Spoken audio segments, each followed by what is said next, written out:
আজকের মেনু গোবিন্দভোগ চাল নেওয়া হয়েছে এখানে, তারপরে কাজু কিশমিশ নেওয়া হয়েছে, আর হচ্ছে লাল বাতাসা নিয়েছি, তো ওটা দিয়ে পায়েস করা হয়েছে। আর এখানে দেখো চাটনি সরঞ্জাম, আমসত্ত্ব, খেজুর, কাজু কিশমিশ আর টমেটো দিয়ে চাটনি করা হয়েছে। এখানে বেগুন পাতলা পাতলা করে কেটে নিয়েছে বেগুনের জন্য।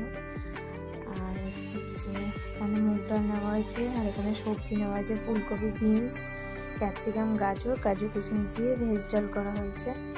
আর এখানে দেরাদুন চাল নেওয়া হয়েছে, দেরাদুন না বাসমতি রাইস নেওয়া হয়েছে, এটা দিয়ে ভাত করা হয়েছে।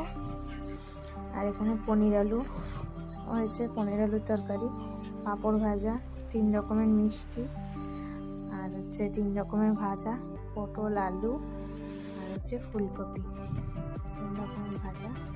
এই গুছিয়ে মাকে খেতে দিয়েছি, আজকে মায়ের জন্মদিন।